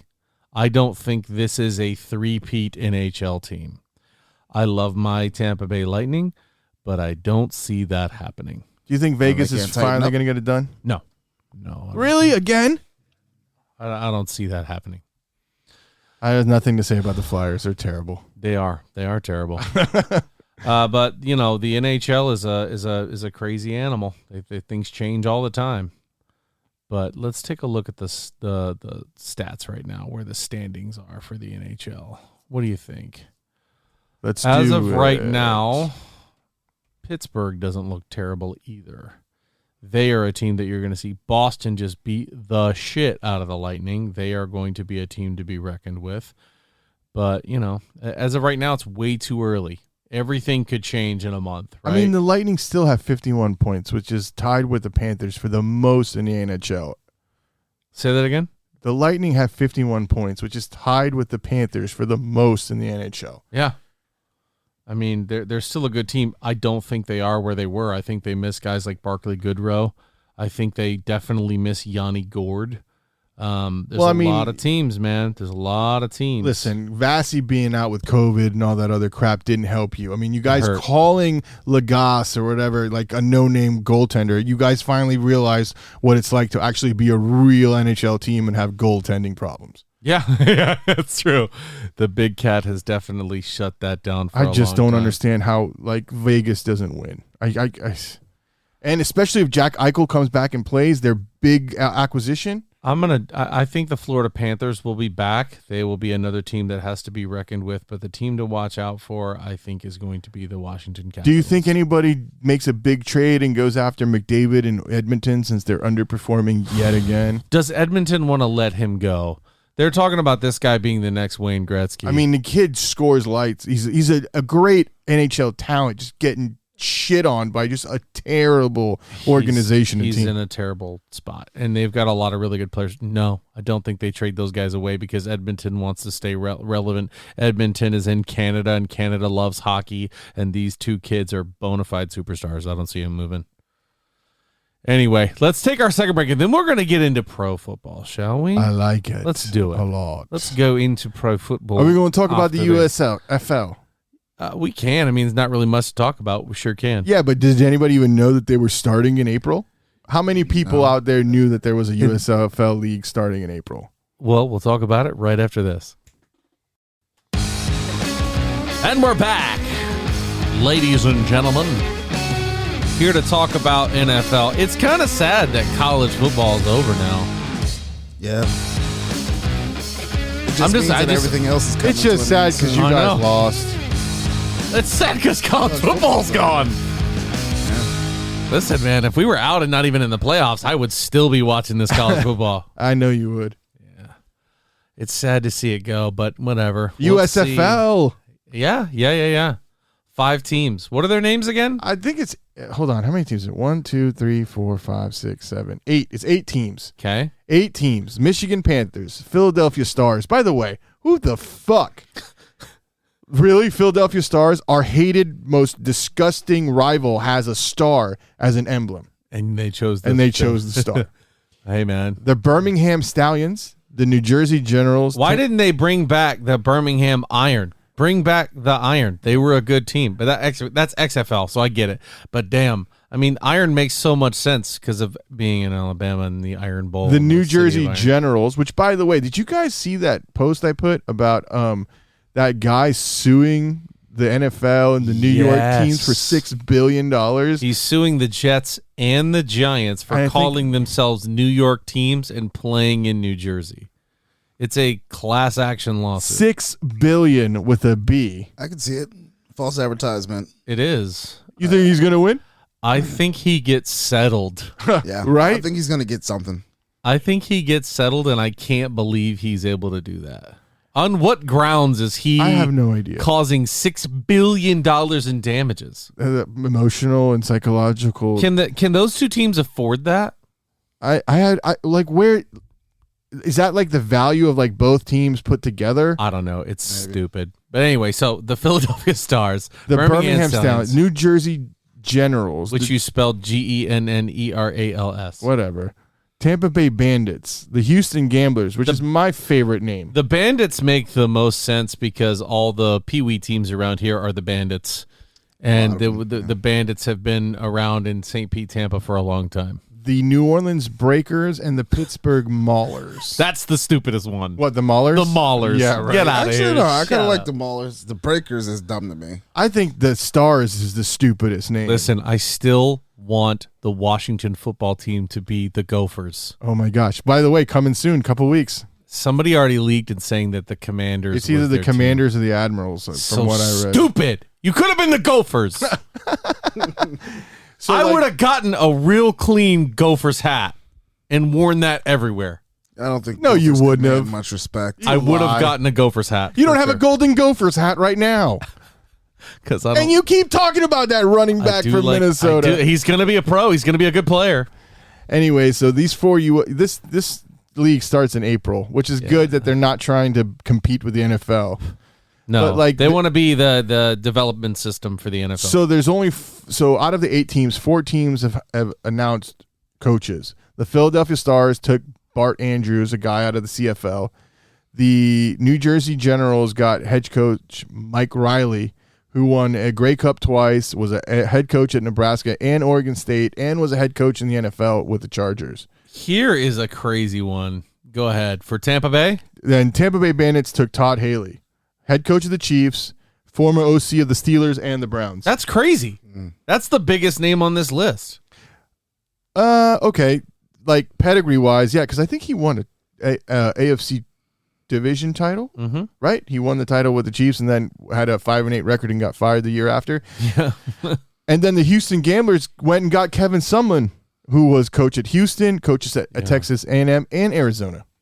I wonder if he gets Johnny Manziel to come play for him. Which is what the rumors have been. And apparently, I think if I'm not mistaken, the Tampa Bay Bandits, one team, I don't remember which one, offered AB a contract to come play. Apparently he's going under surgery too. And AB, he was already talking about that, which, by the way, I mean, more developments coming out about AB. The Bucs coming out and saying, we were trying to get him to see these specialists so we could put him on IR. And he could be done because he was claiming his ankle hurt, and AB didn't show up. And he's claiming he wanted a different doctor to give him a different opinion, and that's why he didn't want to go. Anyway, I don't want to stay on the AB business, but I think that thirst trap is ruining AB's life on the internet, though. Mm-hmm. So that USL, how many games do they play? I'm assuming there's 8 teams. I would imagine it's going to be like a 7-10, 10-game season, something like that. I mean, the XFL, when it was picking up steam, they just killed it. Yeah. It doesn't make sense. Well, no, COVID killed the XFL. Okay. Yeah. That's a fact. Isn't that where the cup snake originated? The cup snake? You know how like people they drink take the all the beer cups, and they take yes. all the cups and make the snake down the stands. Oh, no. You didn't know remember that? I'm no. pretty sure that's where it started too. I've never God. seen one until I saw it on I YouTube like the someday. Tampa Bay Bandits over the Tampa Bay Vipers. I like that name better. I thought the Vipers was cool, but Bandits is definitely better. Bandits leaves a bad taste in my mouth.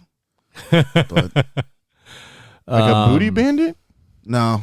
When I played 6-man, our rival was the Bandits. Some kid played for the Bandits cracked back me for no reason, and I've been waiting for payback.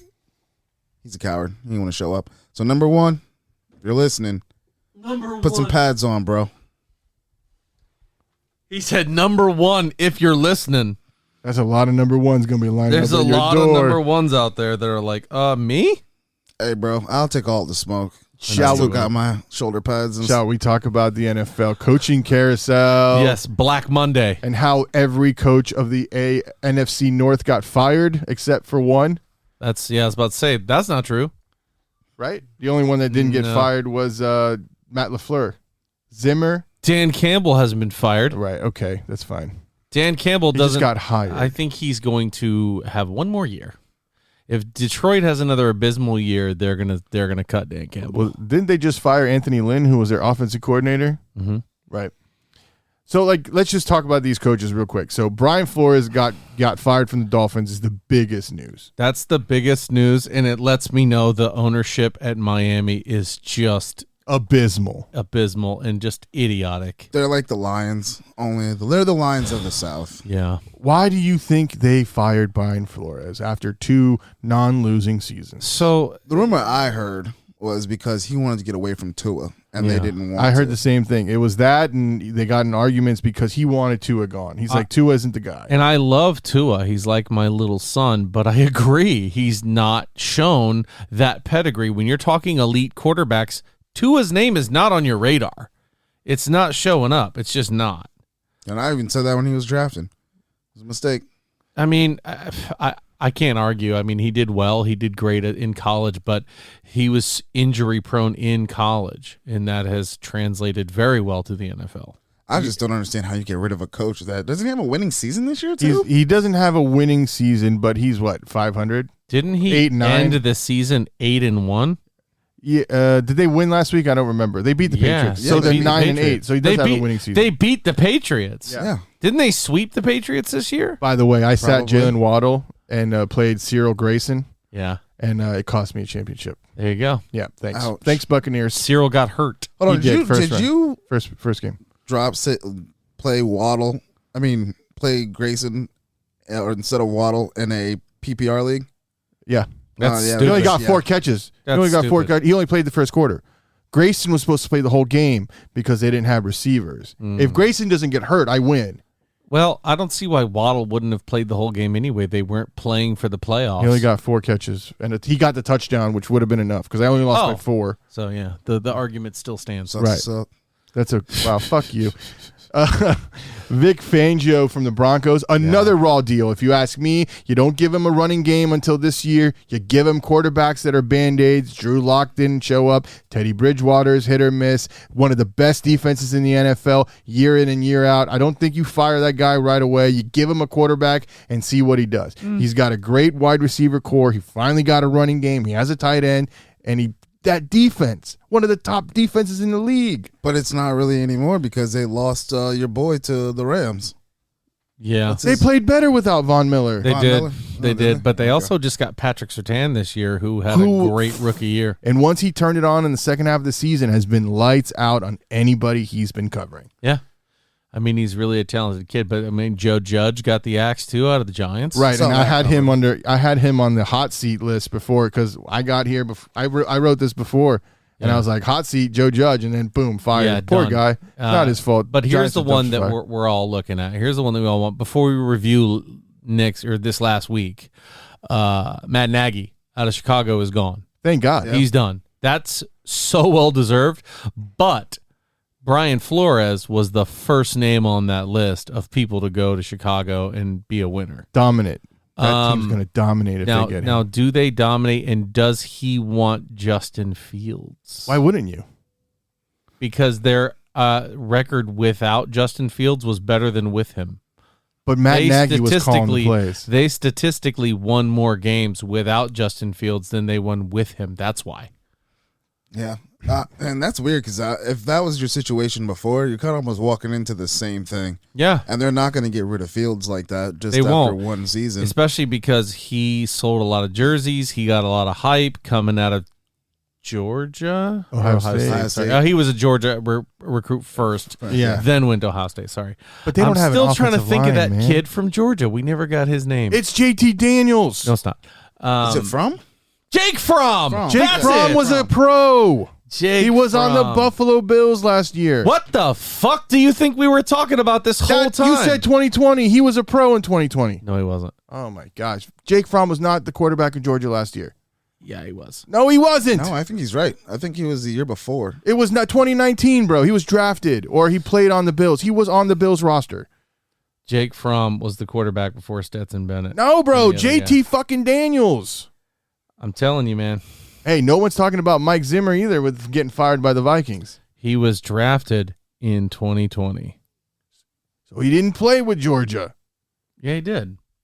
He played with Georgia 2019. Thank you. I should have booked that. That would You have been really a should W. have. Fucking hate you. Yeah, I was gonna say it was year before. That's why I couldn't. No, you're absolutely place right. his But name. he's the guy I was thinking about. If Jake Fromm was the quarterback when we played Georgia, that would have been a much different game. Anyway, Yeah, that's what came to my mind. I knew he that's what I was thinking about. but it wasn't the year before. back to the pros. So if all these teams, so you got the Vikings and Zimmer, Fangio with the Dolphins, Brian Flores, Nagy with the Bears, Gruden had to go because of the crap, Joe Judge left, Urban Meyer's fired. Piece of shit. You're talking about maybe Pete Carroll on the hot seat because Seattle's on a free fall. I don't know. I'm not saying yes or no, but that's what I hear. I think he's tied to Russell Wilson. I think if Russell Wilson decides he wants to leave, then Pete Carroll's seat is scorching hot. I agreed.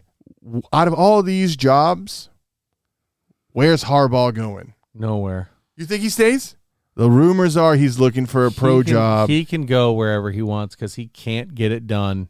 He can't get it done. He's been telling recruits. Send him to the pros. Maybe he's better that way, but he is not going to get it done. He's not the guy. Reports are he's been telling recruits if he gets the right offer in the NFL, he's going to leave Michigan. And one of the dads Why was the like, fuck would you tell your recruit that? I appreciate that because that's honesty. One of the fathers of the kid said the same thing. When you have guys that are like your boy Lincoln Riley, oh, I'm here. Now I'm going. No, at least he's telling them, hey, look, if the NFL comes knocking, I'm out. So if you're coming just for me, I appreciate it, but do know that there's a caveat. Like if they come, I'm out. I respect that. I respect still the am hell out of not that. darkening my door for Jim Harbaugh. You're the next hot commodity in the NFL. You're the guy that everybody wants. What job do you want out of the ones I just listed? Minnesota Vikings, all day. baby. Minnesota Vikings? Yeah, Minnesota Minnesota all Vikings? day. Bro, give me Cousins, Adam Thielen, Justin Jefferson, Dalvin Cook. Give me that offensive line. I'm in a place where two of my division rivals are the Bears and the Lions. Yeah, the That's Packers, a guaranteed no shit. But they have a legitimate shot to be a contender. The Vikings have the most tools on their team right now. If you're taking over, you want to be in Minnesota. I want the Raiders. They've got Anthony Barr on defense. Yeah. They've got Patrick Peterson. They've got who's the stud safety they got? Harrison. Yo, the Vikings have what you want. If you want a job in the NFL who's going to come in and be immediately successful, Minnesota's where you want to be. I actually think that if I could take a job, it would have to be Las Vegas. I'd like the Raiders job. I like the offensive weapons. I like the running game. They have a good offensive line. They have a great defensive line. I want to see a coach with attitude go to Minnesota because they damn sure got it in Vegas. That team that was supposed to be counted out by a lot of us, not everybody. We all counted them out. But the Raiders turned it the fuck on. And they came together as a team. Derek Carr is really, I think he's solidified his position there in Las Vegas. Does that interim coach get the head coaching job next year just for what he did this year? I mean, Why he took not? a team out of like ashes and made the playoffs. Why not? Because those guys trust him. They know him. They've worked with him. He's shown that they can win together. He got them in the playoffs when they were in the worst possible scenario. I tell you what job I don't want if they come calling. I don't care if they offer me $1 billion. Miami. Jacksonville. Oh, Jacksonville. Fuck that. Thank you. I'll take Jacksonville. I'll take them. What? You've got one of the best quarterback prospects ever. I take them with this caveat. I need to make the draft. I get to pick the players that I want. Well, that's going to be it anyway. They're going to work with the GM and try to do that. But you so let's talk about the pieces. They've got a young defense, not a really knock you in the mouth defense, but they've got playmakers. I don't know. Ask Carson Wentz. They knocked him in the mouth plenty of times. And that's kind of part of what I'm saying. But then you've got, like I said, you've got Trevor Lawrence, who can be a excellent quarterback. He's got the physical tools to do it. So who can put him over the top? Great. You've got Travis Etienne, his buddy back there, and the kid who's already a stud at running back for them. James Robinson. And you are poised to get a 6'7", 350-pound left tackle in Evan Neal, who is an absolute monster. What else do you need? You're going to get serviceable wideouts in free agency. You're going to get serviceable wideouts in the second and third round of the draft. They still have a good wide receiver crew. Chenault, Marvin Jones, DJ Chark. Yeah, they actually have him. Okay. It's like it's not the worst situation to walk into. It's really not. Organizationally, them and the Giants are the two worst. The fan base is the worst. I don't think there's a lot of Jacksonville diehards out there. I mean, they did face paint clowns and I feel bad for them. I'm not gonna lie. If that's me, I'm taking over Jacksonville. I might be knocking at Philly's door. Give me Minshew back. You're also talking. Give me Uncle Rico. I mean, I don't know if you're gonna do that over Lawrence. No, but I still. Hey, how many games did Lawrence win last year? Doesn't matter. 3. He won 4. No, 4. No, how many did 3. Rico win? 3. Rico won a lot more. He won one game.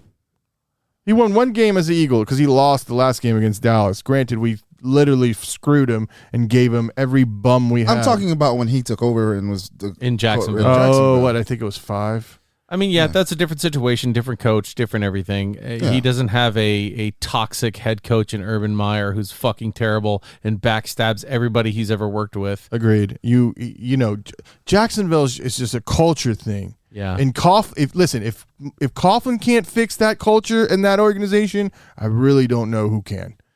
Because I mean, he fixed New York. The Giants were a good organization and a good football team under Tom Coughlin, and then he left, and they've been abysmal, and they're a joke. Yeah.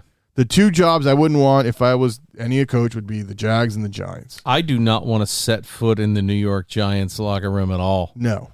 I don't give a shit what they've got. I mean, Gettleman, their GM, just retired a couple days ago. They may not be the team that's going to be picking first, but they are the worst team in the NFL. They have 2 first-round picks in the top 10. The Giants do? Yeah. I don't even want that situation, honestly. This draft, to me, I need some combine footage. I need to see some deep dives into some of these guys. There's a lot of defensive pieces. There are not a lot of really exciting picks. There are some good serviceable players. Nairobi Dean is one that we talked about. Evan Neal we've talked about. There are great players in this draft. The corner out of Cincinnati. Jesus, I don't know. Let's go into last week's picks. Let's talk about Recap Week 18. Last week of the NFL before we get into the playoffs. And let me tell you, we did awful. It was a rough week. We picked before we knew who all was going to be out. And that, I think, would have drastically changed our picks going into this week. So, first game is the Chiefs at the Broncos. Right. And the Chiefs won. We took the Chiefs. And we took the Chiefs. Took the Chiefs. The next game, the Dallas Cowgirls versus the Philadelphia, let's rest all our players and play the scrubs Eagles. I was the only dumbass that took the Eagles, knowing we were going to lose, knowing we were going to sit players. Oh, you knew that, did you? Yeah, I did. And I'll never take Dallas. Dallas destroyed us. But I wouldn't count Dak's record for crap. 5 touchdowns against second and third stringers. Give me a break. I'm sorry. Who won? The Cowboys. Oh, okay. Let's move on. Not only did the Cowboys win, they destroyed us. Let's move on. Bengals, Browns. Bengals all the way through. We were all wrong. Yeah, that was Browns bad. won. Packers, the next game, I'm sorry, I lost my spot. The next game, Packers, Lions. Everybody took the Packers. Guess what? The Lions won. which, by the way, that was actually a really fun game. Nobody saw that coming. Good for Dan Campbell and the boys. One question on this game. Any comments about Jordan Love? Not the future of the Packers, that's for sure. He's not the guy. I don't see it. I just don't. Oh, but for the Packers, they got David Bakhtiari back. And their linebackers coming back for the playoffs, too. Zadarius Smith coming back. Look at the Packers getting fucking stronger going into the playoffs. Bakhtiari's huge. Huge. Do you see the Packers doing what they do every year, winning the regular season and then taking their shit in the playoffs this year? Or do you actually see them making the dance? Oh, no. I see them running into a team that they're having trouble with. And it very well may be their first playoff game. Is it the Eagles? Let's get serious. I think a team could surprise the Packers. Them taking the week off. Sometimes it helps. Sometimes it hurts. They have not been able to get over the hump lately. I still think they're the best team in the NFL, but I think they could get caught sleeping. The next game, Vikings-Bears. Vikings won. I was the only idiot that took the Bears. This game didn't matter. I didn't think. So far we've got one game wrong. No. We got a lot more games wrong. Okay. Washington football team, the Giants, the first touchdown in this game was scored in the fourth quarter. It was a 22-7 game. The Giants, QB sneaked it on 3rd and 9. Love it. So who won that game? The Washington Redskins. Okay. We got all that right. Everybody took the Redskins. We all won. The next game that we all got wrong is Colts-Jacksonville. Nobody in their mom, their dad, their uncle, their brother, and their sister can tell me Jacksonville was going to be the team that you win and you're in. Nope. Come on, guys. Nobody saw that coming. I think this is Raiders 2.0, where this team finally got together. They lost the distractions, went out there and played football, and did their damn thing. Carson Wentz rumors talking about Indy, buyer's remorse. So for every report that says that, there's another report that says the Colts are still happy with Wentz. They want him to come back next year. Yeah, he looked great when they needed him.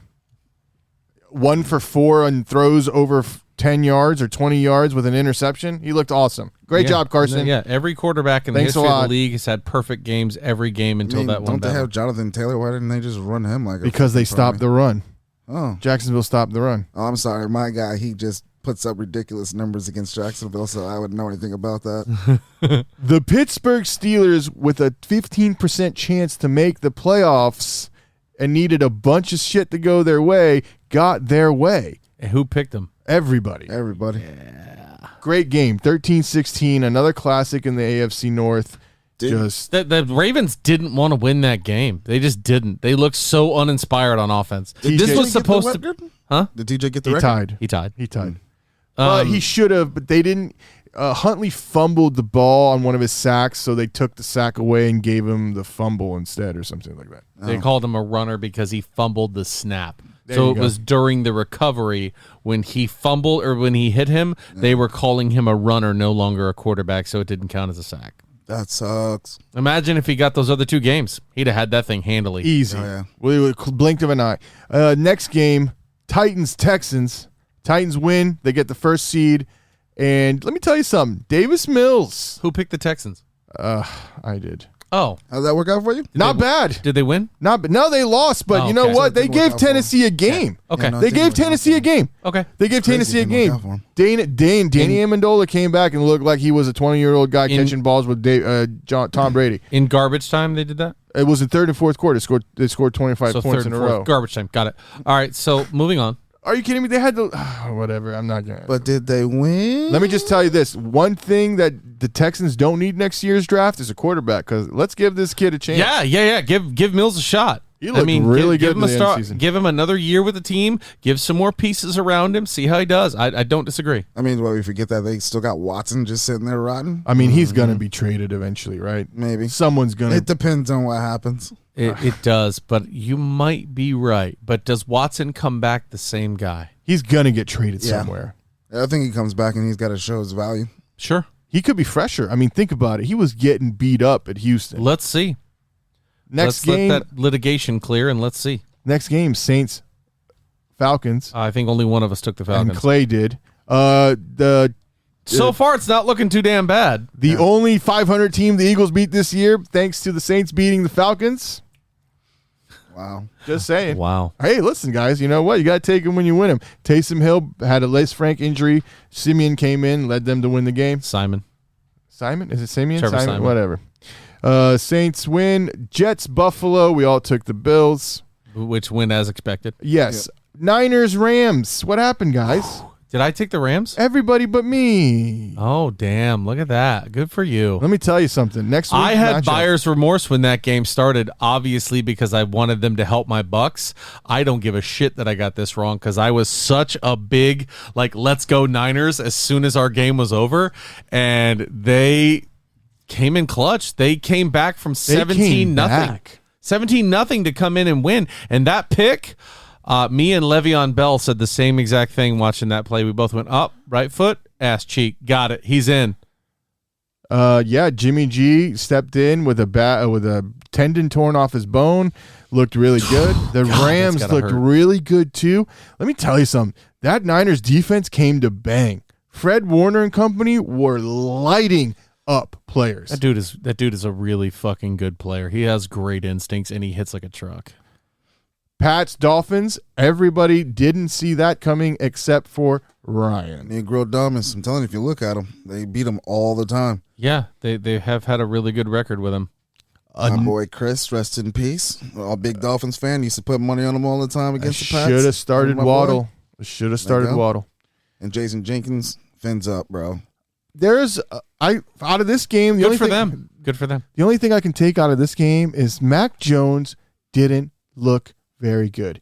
And if he looks like that against the Buffalo Bills this weekend, he is in trouble. He's going home. And I'll say it again, he still hasn't looked stellar to me. No, he hasn't. He's been a game manager. Exactly. He's been what Belichick needs him to be. Yeah. But as somebody who has watched him, you give that kid more time in the system, you might see a dangerous Mac Jones. But you're absolutely right. As of right now, I'm not putting the franchise on his shoulders, but he did well enough to get them into the fucking playoffs. For a rookie, guys, a rookie. Yeah. Come on. Just cut the kid some slack. He's going to playoffs, and they got 10 wins. For sure.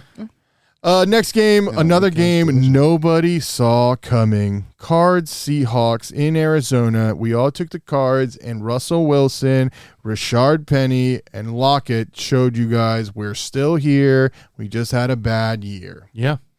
Lockett had 98 yards, 2 touchdowns. Penny 190 and a touchdown. I mean, they looked really good. 190 and a touchdown? Yeah.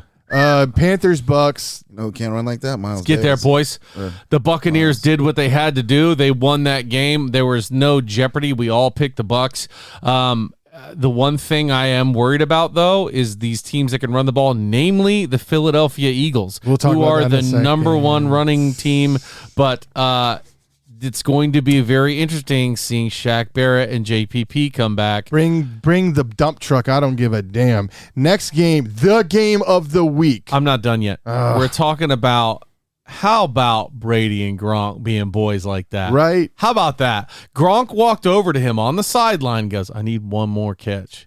And Brady goes, I got you. And he needed 55 yards. The drive started, before the game, which he got early. Right. The drive started. One of the coaches is yelling at Brady going, yo, you're off. And Brady turns to him and goes, no, I'm going back in. Until Gronk gets his million, I'm going back in. And the very first play from scrimmage, pass to Gronk, he gets his million, and after the tantrum about I'm not going off, he walks right to the sideline. Like, what a homie to get you $1 million. I love Gronk. Gronk's like, I'm taking everybody out to dinner but Brady. I love him. I mean, obviously he didn't say but Brady. Yeah, he did, but they were joking because they're boys. But I love Gronk. Yeah. Hold on. Did Mike Evans hit his 1,000 yards? Yes, he did. He did. Right. My man got 2 touchdowns and I think 95 yards, something. He did very well. See, AB, bro, if you would have acted right, Tom would have threw you the ball to get you. He already AB came out and said maybe throwing my jersey and running off the field was inappropriate. Right, but he also said maybe Brady wasn't really his friend because he only cared about him because he was a good football player. Why did he let you in his fucking house? He did say that. Anyway, let's go. And then the game of the week, the Chargers-Raiders. Oh, God. What a fucking game. I thought that was going to end in a tie for sure. Everybody thought that. What an idiot calling timeout like that, man. What are you thinking, Joe Staley? What are you thinking? You had a tie on your hands, both getting in, and then he called the timeout, and the Raiders were like, oh, we need to win the game. All right, we'll win. Justin Herbert. Yeah. 6 for 6 on 4th down in the 4th quarter for 106 yards and a touchdown. That kid is going to be a superstar. Yeah, he is. The Steelers made the playoffs. Good for them. They don't deserve to be in the playoffs. Who doesn't? The Steelers. Crazy. What? Why? They don't. Did they win the fucking game? They did. I just said they made the playoffs, but they backed in there on a bullshit tie to the Lions because nobody wanted to win that game. Okay. I'm failing to see your point here. Why do they not deserve to be in the playoffs? They're not a very They good won football more team. games. And Neither are edged the up- Eagles, but yeah, here they are. Yo, we got 9 wins. One of them being against the 500 team, the Saints. What's what? You have 9 wins? Mm-hmm. What is the Steelers' record? 9. Oh, 9 wins. Yeah. There they are. They don't have as many losses as you do, they? Well, because of that stupid tie. Oh, so they got a tie. So their record's actually better than yours, so they belong there. Let's Unlike go to the next week's filthy fucking matchups. Birds. Let's go to next week's match. Let's Filthy do it. fucking Well, hold on. Birds. So let's take our last break of the day. Then we will get into picks for next week. The first round of the playoffs, baby. Yeah, we can go over the seeding too when we get back. Let's do it. All right, we'll be right back. We'll be playing fun. You son of a bitch. You just can't help it. And we're back. Talking about week 1 of the playoffs. Playoffs. Wild card weekend, baby. Let's do it. Let's do it. Let's just talk about this real quick. Let's just jump into the 2 number 1 seeds. The Packers won. They were already in it to win it, and they already won it. For sure. And then in the AFC, the Titans with their win in Houston got the number 1 seed. And King Henry is supposed to come back. And A.J. Brown looks good. And Julio finally got a touchdown. It looks very good for the AFC Titans. It really does. The Titans catching fire in the playoffs, that's going to be dangerous. Yep, that's what I'm hoping for. All right, let's get to it. All right, let's just go to the matchups. Those are the seeds. We'll go through the matchups as we go. We'll do the seedings as we go through the matchups. Yeah, the Bucs ended up getting number 2. Thanks a lot. They did with their job. Right. The number 2 in the AFC is the Kansas City Chiefs. Surprising no one. Number 3, the Bills. Number 4 is the Bengals. The Raiders get 5. The Bengals. The Patriots got 6 because of that loss. And the Steelers sneak in because of a dumb call by a stupid coach in overtime at 7. But let me tell you something. It doesn't look good for the Steelers this week. No, it looks bad. It looks really bad. Right. In the NFC, Packers, Bucks, Cowgirls, Rams, Cardinals, the Cowboys win their Niners, division? Eagles. I'm Cowboys just win their saying. division? I was just saying. I don't know. My screen says Cowgirls. I can't. Just answer me. Did the Cowboys win the division? I mean, is that saying I'm much? looking at your screen. It definitely says It Cowboys. definitely says Cowgirls. Maybe my glasses. You want? All right, let's get into it. Let's get Put into some it. respect Talk on about that some name. matchups. Damn right. So Saturday, the first game of the weekend. Yeah. Las Vegas Raiders versus the Cincinnati Bengals, who last week, yes, they lost in Cleveland. No Joe Burrow, though. Yeah. No Joe Mixon. Yeah. No Joe Burrow, no Joe Mixon makes big difference. And all their COVID players are back. I said that Cincinnati was a team to be worried about in the AFC. The 3-headed monster is back in Jamar Chase, Joe Mixon, and Joe Burrow. I want to see who has that breakthrough game. I want to see the Bengals, if they're going to be this team, if they want to be who they are identifying as right now, they better come out and smack Oakland or Las Vegas in the mouth. Do the Bengals finally win a playoff game? I was going to say. It's in Cincinnati. It's in Cincinnati. Yeah, give it to Finally? the Bengals big Okay. time, for sure. I like that meme where no one's ever texted that the Bengals won a playoff game. Maybe 2022 is the year. You got him? What are No, you taking? I'm taking the Raiders. Ooh. Oh, man, let me tell you something. I think that defense is going to be too much for Going Derek for the Carr. Cuzzo, man. Oh, shit. I want to take the Raiders, but that Bengal offense, Jamar Chase, T. Higgins, and Taj Boyd, just too much for the Raiders. I love Derek Carr. I love the passion he puts in there. I love the fact that he loves the colors, but Bengals all the way. And It's I'm just going too to much. do it for no reason, but the guy's name is Tyler Boyd, man. Put some respect on his name. You'll still call him Taj, but whatever. All right. But I'm still – so I think You're the only one on the Raiders? Or yeah, are you well, we don't know too? what Clay's is. Clay's will be telling us later, but he's the only one with the Raiders. All right. NFC East rematch in Buffalo. Patriots, Bills. 30% chance of snow and shitty weather in Buffalo. What do you got, Jack? Oh, God. This is going to be one of those really, really tough games because Belichick is in the playoffs. And Belichick is going to be a really, really tough guy to beat. However, this is in Buffalo. It's in New York. And the Buffalo Bills are going to be taking – this is going to be like the Super Bowl for them. They are going to be treating this game like the Super Bowl, and I think they've been able to get Singletary going the last couple of weeks. I'm going to go with the Bills, especially because I can't abandon them now. They were my preseason pick to win the Super Bowl or to at least go for the AFC. But, yeah, give me the Bills.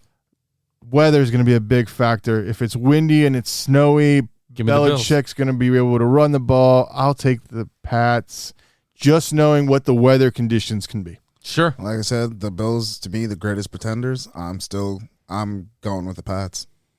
There you go. Yeah, I mean, if the weather isn't as bad as they say it will be with the snow and the wind, Bills are going to win all day because it's just too much. This is not an easy game to pick. No, I just feel like it, now here's the thing. If this was in Foxborough, different animal. Give me the Patriots. Like that's Patriots in playoffs in Foxborough. Give me the Patriots. But this is in New York. I think the Bills have been embarrassed by them, and I think they're not going to forget that.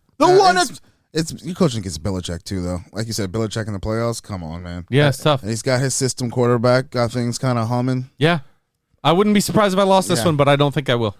The best game of the playoffs. Oh, shit. The only game that matters. Oh, shit. Yours truly will be in attendance. That's right. Screaming, fly, Eagles, fly, all day, all night, all green, all day.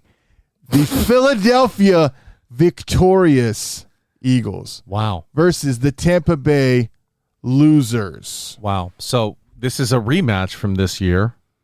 Tom Brady came out and said one of the toughest teams they played all year was the Philadelphia Eagles. He did say that. I don't know if it was PR. I don't doubt that. I don't know if it was just PR. I don't know if he didn't want to give him any bulletin board He also material. takes everyone seriously.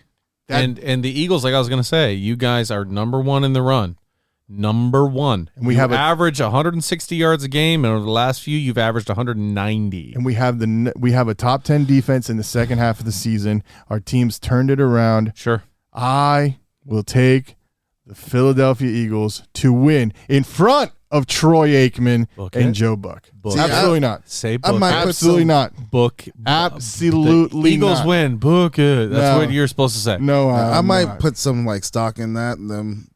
But they played one team that was 500 the whole entire season. So I'm going with the Bucks. And they are winless against teams that were No, over we 500. beat one team Correct? that was 500. That's what I'm saying. They only beat one team that was over 500. So, and not to mention, I am not taking this game lightly. I am not going to call this a blowout by any means because it's not. It's playoff football. However, I'm seeing Leonard Fournette come back. I'm seeing Shaq Barrett, Levante David, JPP. We've got a healthy Antoine Winfield in the secondary. We've got a very healthy Kevin Minter and Devin White sitting there in the middle. Who's going to play corner? Sherman's out. He's Fuck on that, the bro. IR. Listen, they just put Sherman on the IR. Sherman has been on IR or injured all year. So it's saying. going to be Carlton Davis, Jamel Dean, and Sean Murphy Bunting like it has been all year. Hey, It's gonna be a honestly, isn't big there somebody game by who's like, somebody.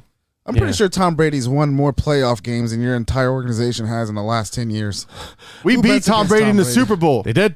You did. But Jordan Whitehead also, I don't know how much Bucks football y'all been watching. That dude has been the heart and soul on our defense. Our O-line is clicking. I think the Bucks to win are going to have to stop the run and stop Dallas Goedert. Goddard's going to have a big fucking game this Your week. O-line is clicking. I just want to see, man. I want to see that level of competition and see if it converts because I know y'all had scrubs playing against Dallas. They were but second you and third just teamers. lost against a team that is statistically better. And when their second teamers win, we held the Cowboys in the first half. It was 10-17. When they put pressure on Jalen Hurts, I want to see how he handles it. Big time. Because under pressure, I think that boy is crumbling. Do you know why we've been winning games? Because Jalen Hurts isn't trying to be hero. He's been checking the ball down. He Good. needs to keep doing that. That's what he needs to do. And he needs to use his legs. However, I agree with Ryan. If he starts to get hit, you're going to get a different Jalen Hurts. Uncle Rico, bring him in. Sure, he can throw over that damn mountain. Because in the playoffs, that's a smart move. Pull your starter for the backup. I'm just saying if he gets injured. I mean, of all the teams in the NFL, they're all saying, "Oh, our backup's just as good." You know, with Brady, Mahomes, Carr, Roethlisberger, Chase Daniel did Aaron win Rodgers. a playoff game. Nobody is sitting there going, "You know what? Our backup can handle it." Are you taking the Bucs? Tell you the backup for the Chiefs. Chase Daniel. Oh, I couldn't. Yeah. And if I didn't live here, I didn't know. I know Kyle Trask is the backup only because Blaine Gabbert. Blaine Gabbert is the backup. I'm pretty sure. I don't think Ryan Griffin or Trask will dress. No, probably not. Trask is just an alias for Tom Brady. Are you taking the Bucs? Come back and play again. You goddamn right. I'm not stupid. Well, you know what? There's an L right there for you. Oh, okay. Let's see our betting records and see how they've worked out recently. In 24-27 Eagles. I'm going to say Jake Elliott. 35-14 Bucks. 14? You calling a blowout? What are you, fucking drunk? 35-14 I really Bucks. hope you go to the game with me. I really do. I'd love to.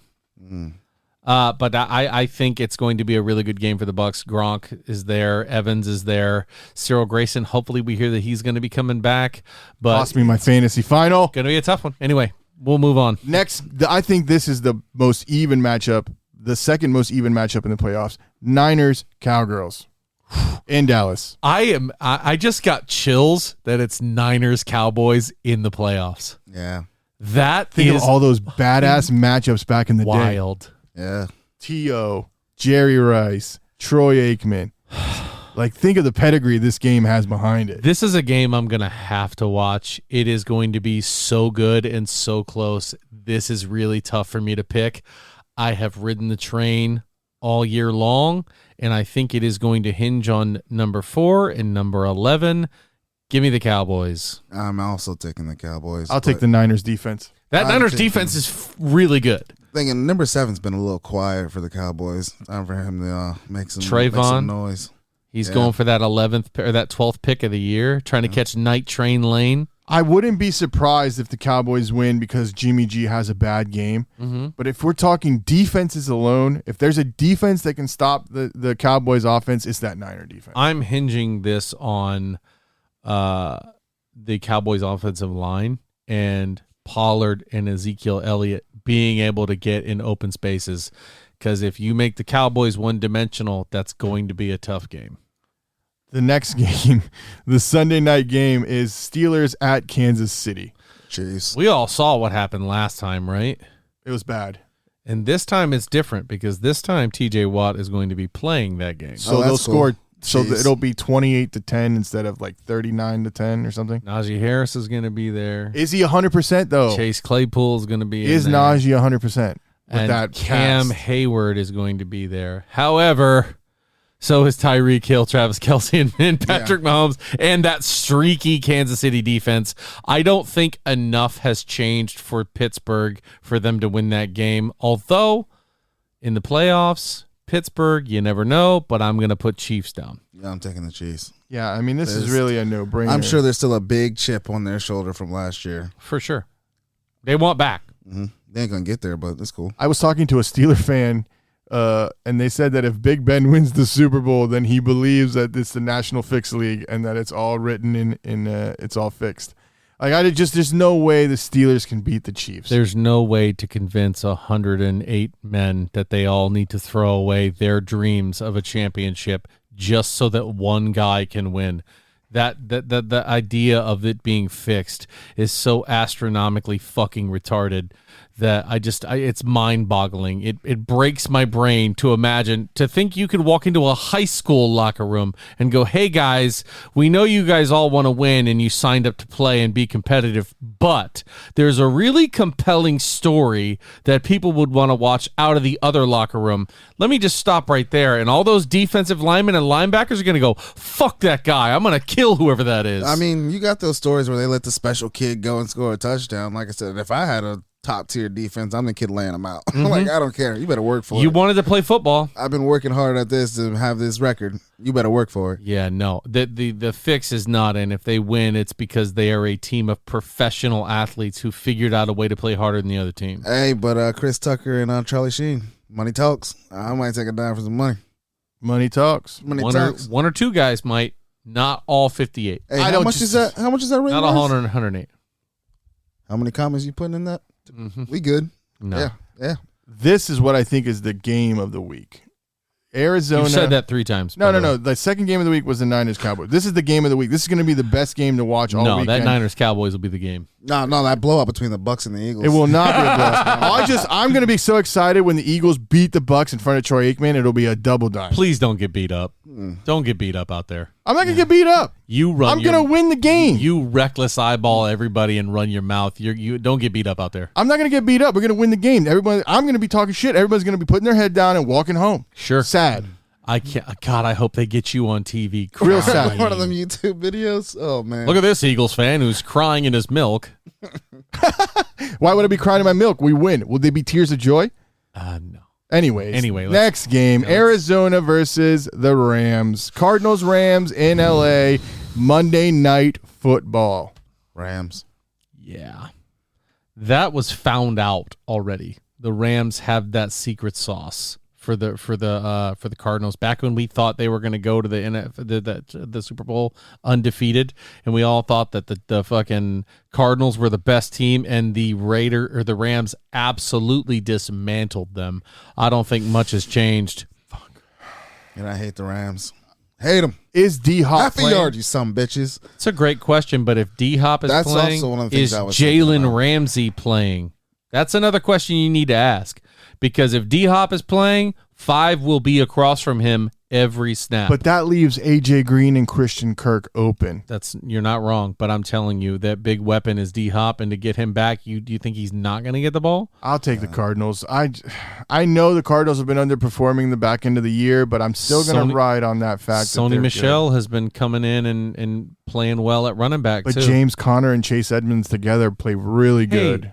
Don't the Rams have that one fella who catches the ball? He does an okay job. I think he was he got a bunch of catches or Cooper Mug or something. Cooper Kupp. Cooper Kupp, who got the fucking Triple Crown this year. Yep. And the Cardinals, in case you forgot, don't have Patrick Peterson anymore.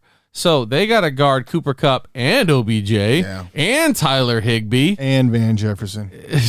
Come on, man. I mean, there's just too many things stacking up for a D-Hop to be the one thing that makes the big difference. So out of all the games on Wild Card Weekend, the only game concession we all agree on is the Chiefs game. Yeah. I mean, if you were a person who actually had some sense, you'd get rid of that Eagles pick. You're out of your fucking mind. I spent all that money for these tickets. There's no way I'm taking the Bucs. I guarantee you with every breath in my body that Clay Wilkinson has picked the Buccaneers to win. Are you sure, though?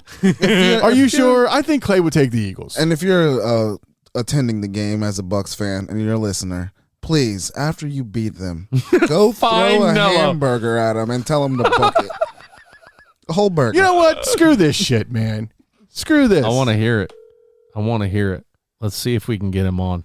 Oh my gosh! I'm booking the Eagles to win. Let's see it. I'm booking the Eagles to win. Can we get him? Can we get him in here? Let's see if we can Bluetooth him in right now as we call. I'm booking the Eagles to win the game. I don't know. I don't think we got him, guys. No, we didn't get him. Nah, man, he's probably going through hell in a handbasket right now. He might be. Anyway. I'll tell you right now, he's going to go ahead and pick them Buccaneers. Yep. It's going to be an interesting game. I can't wait to see what happens.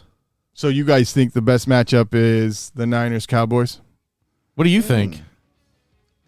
Honestly, for me, the game that I want to probably really would watch.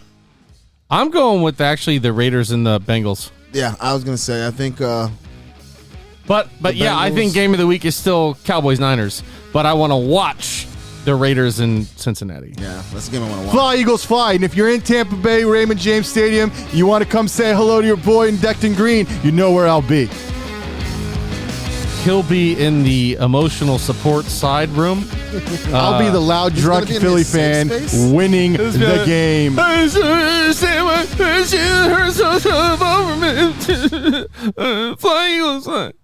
More like bye Eagles, bye.